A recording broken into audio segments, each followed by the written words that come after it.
আসসালামু আলাইকুম রহমতুল্লাহি ওবরকাতুহু।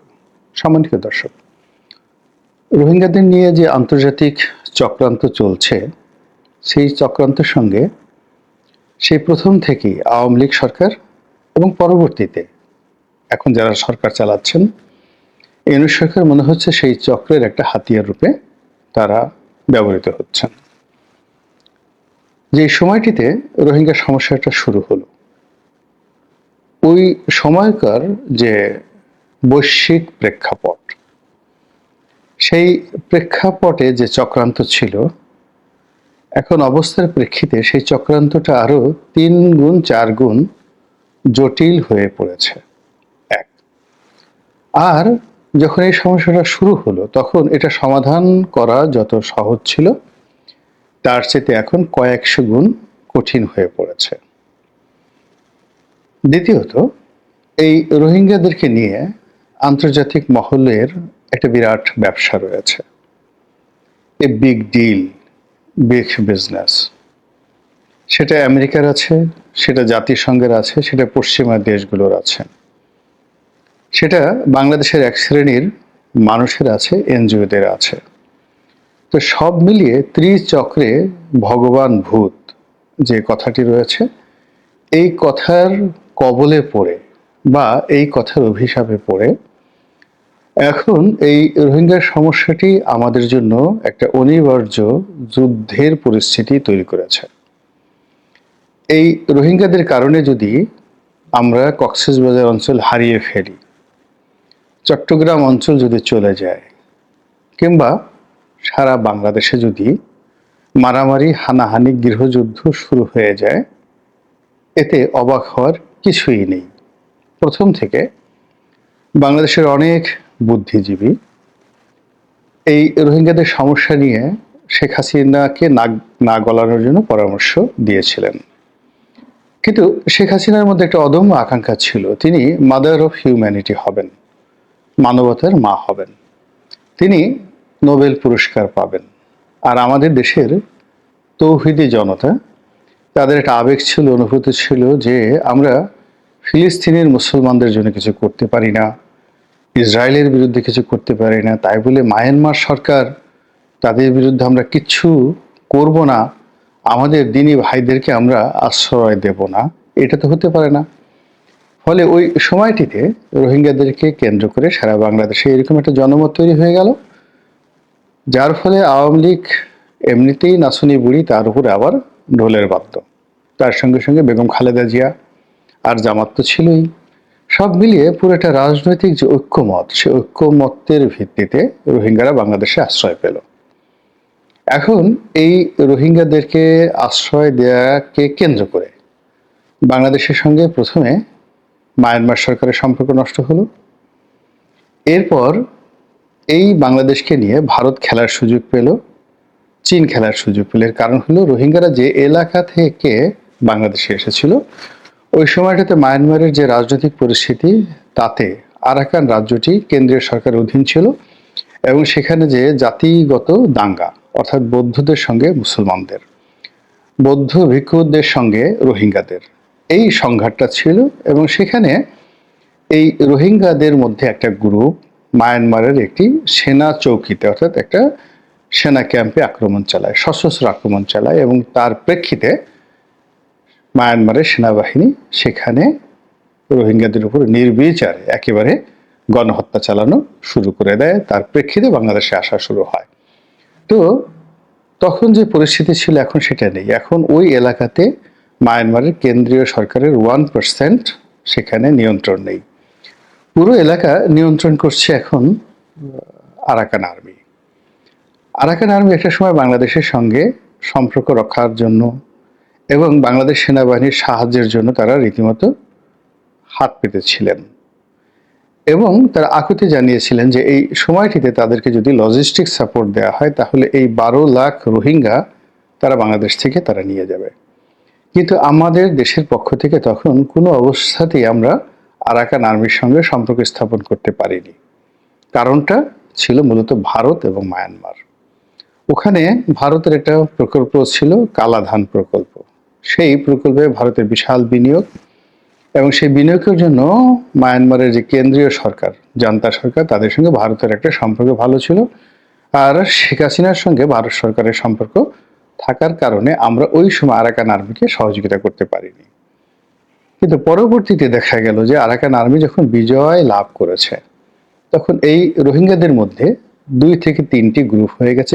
সবচেয়ে ছোট গ্রুপটি তারা আরাকান আর্মির সঙ্গে আছে, আর বেশিরভাগ বড় বড় গ্রুপ সেটা বাংলাদেশের মধ্যে যারা আছে, এবং এখনো প্রায় 10 লাখ রোহিঙ্গা রয়েছেন আরাকান রাজ্যে। তো সেখানে এই 10 লাখ রোহিঙ্গাদের একটা বিরাট অংশ কেন্দ্রীয় সরকারের অর্থাৎ মায়ানমার জান্তা সরকারের অস্ত্র শস্ত্রে সজ্জিত হয়ে তারা এখন আরাকান আর্মির সঙ্গে যুদ্ধ করছে। এবং এই যুদ্ধ করতে গিয়ে তারা বেশিরভাগ ক্ষেত্রে বাংলাদেশকে করিডোর হিসেবে ব্যবহার করছে, এবং আমাদের দেশের যে ক্ষেত্রগুলো রয়েছে, মানে আমাদের দেশের যে রোহিঙ্গাদের আবাসস্থলগুলো রয়েছে, ক্যাম্পগুলো রয়েছে, এইগুলো আরাকান আর্মির টার্গেটে পরিণত হয়ে গেছে। অন্যদিকে আরাকান আর্মির সঙ্গে চীনের একটা সমঝোতা হয়ে গেছে। আবার এই আরাকান আর্মিকে কেন্দ্র করে এদেরকে মদদ দিয়ে জাতিসংঘ এখানে একটা সেফ জোন প্রতিষ্ঠা করতে চাচ্ছে।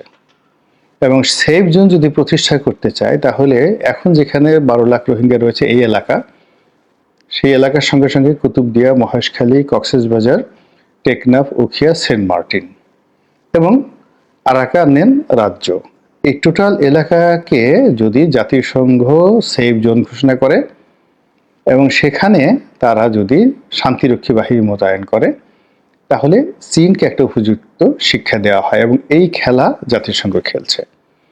দুর্ভাগ্যজনক হলেও সত্যি যে আমরা এখন এই বর্তমান ডক্টর মোহাম্মদ ইউনূস সরকার রাজনীতির এই কূটচালের মধ্যে জড়িয়ে গেছেন। তিনি রোহিঙ্গা বিষয়ক একজন এক্সপার্ট হাই অফিসিয়াল নিয়োগ করেছেন, রোহিঙ্গাদের এই বিষয়াদি যিনি দেখবেন।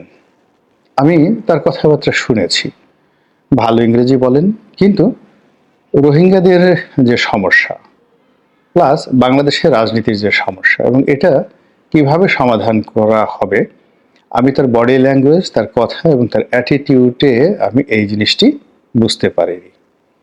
এটা আমার দুর্বলতা হতে পারে, বা যে মহাজ্ঞানীকে ডক্টর মোহাম্মদ ইউনূস নিয়োগ দিয়েছেন তার পাণ্ডিত্যের বিশাল বহর হতে পারে, কিন্তু এই ভদ্রলোক যা কিছু করছেন তাতে সমস্যা রীতিমতো না কমে যুদ্ধের দিকে চলে যাবে। দ্বিতীয় যে সমস্যাটি সেটি হলো, অতীতে এই রোহিঙ্গাদেরকে নিয়ে আওয়ামী লীগ রাজনীতি করেছে, ব্যবসা করেছে, ভাওতাবাজি করেছে। অর্থাৎ এখানে রোহিঙ্গাদেরকে সাহায্য করার নামে বিদেশ থেকে অর্থ এসেছে, আওয়ামী লীগ মাইন্ডেড এনজিওরা সে অর্থ লোপাট করেছে, সরকারের জিওবি যে ফান্ড রয়েছে সেই ফান্ড থেকে এখানে টাকা দেওয়া হয়েছে, সেখানে লুটপাট হয়েছে এবং সেখানে এ যাবৎকালে 50,000 কোটি টাকার মতো টাকা দেয়া হয়েছে বলে আমরা শুনেছি। এখন যিনি পরিকল্পনা মন্ত্রী রয়েছেন দায়িত্বে, ডক্টর ওয়াহিদুদ্দিন মাহমুদ, তিনি এই ব্যাপারে ভালো বলতে পারবেন। এই টাকার একটা বিরাট অংশ লুটপাট হয়েছে। তারপর এটাকে কেন্দ্র করে বিশ্বের বিভিন্ন দেশের সঙ্গে রাজনীতি করার চেষ্টা করা হয়েছে। ঠিক একই অবস্থা এখন ডক্টর মোহাম্মদ ইউনূসের সরকার করার চেষ্টা করছে। এবং অতি সম্প্রতি আমরা বিমস্টেক যে বৈঠক হলো থাইল্যান্ডে, সেই বৈঠকে যে সকল কথাবার্তা আমরা শুনলাম, মায়ানমারের সামরিক জান্তার সঙ্গে বৈঠক হয়েছে এবং সেখানে নাকি এরকম একটা আশ্বাস মিলেছে যে 1,80,000 যে রোহিঙ্গা এদেরকে তালিকাভুক্ত করেছে, যারা মায়ানমার সরকারের যে মাপকাঠি রয়েছে, যোগ্যতা রয়েছে, সেই যোগ্যতা অনুযায়ী তারা মায়ানমারে ফিরে যাওয়ার জন্য বা আরাকানে ফিরে যাওয়ার জন্য যোগ্যতা সম্পন্ন। এবং এই 1,80,000 রোহিঙ্গাকে আগামী ঈদের আগেই ফেরত নেওয়ার একটা আশ্বাস মিলেছে। এর চাইতে টাউটারি, এর চাইতে ভাওতাবাজি এবং এর সাথে মিথ্যাচার এবং এর চাইতে জঘন্য অপরাজনীতি আর হতে পারে না। কারণটা হলো এই, আপনারা যারা আওয়ামী লীগ জমানাতে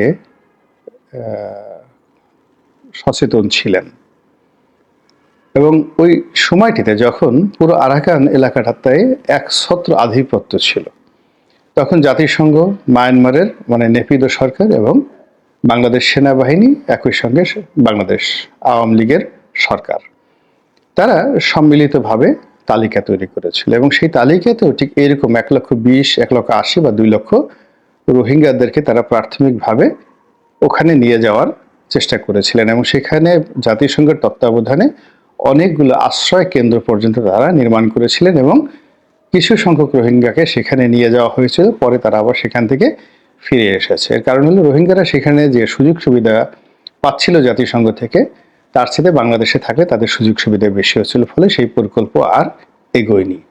তো কাজী এই 1,80,000 তালিকাভুক্তির যে সংবাদটি আমরা শুনতে পাচ্ছি, এটি এ জমানার গল্প নয়, এটি আগের জমানার গল্প অথবা বাস্তব অথবা ফ্রেম ওয়ার্ক।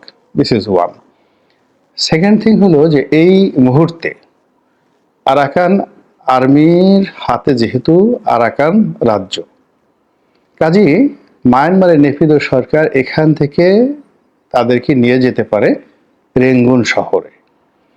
এটি পূবের চাঁদ পশ্চিম উঠে গেল সম্ভব নয়। এবং ওই সরকার যেখানে তাদের হাজার হাজার সৈন্য এখন আরাকান আর্মির হাতে বন্দী, অনেক কেন্দ্রীয় সরকারের সৈন্যরা বাংলাদেশে এসে পালিয়েছে, আবার আমরা তাদেরকে জাহাজ যোগে রেঙ্গুনে পাঠিয়ে দিয়েছে। তো সেখানে সেই সরকারের লোকদের সাথে আরাকান রাজ্যে রোহিঙ্গাদেরকে ফেরত পাঠানোর যে আলাপ আলোচনা, এর চাইতে নির্বুদ্ধিতা আর কি হতে পারে। আর এই কথায় আমরা যারা লাফাচ্ছি, উল্লসিত হচ্ছি এবং বর্তমান সরকারকে জাতীয় বীর বা বীরত্বের সরকার হিসেবে আমরা আখ্যায়িত করার চেষ্টা করছি, আমরা মূলত নিজেদের নফস, নিজেদের বুদ্ধি বিবেকের উপর জুলুম করছি, অত্যাচার করছি এবং এইভাবে অত্যাচার করতে করতে একটা সময় আমরা এত বোকার জাতিতে পরিণত হয়ে যাব যে সাধারণ ভালো মন্দ পার্থক্য করার ক্ষমতা আমাদের থাকবে না। মহান আল্লাহ আমাদেরকে সেই বিপদ এবং বিপত্তি থেকে রক্ষা করুন, হেফাজত করুন। আসসালামু আলাইকুম ওয়া রাহমাতুল্লাহি ওয়া বারাকাতুহু।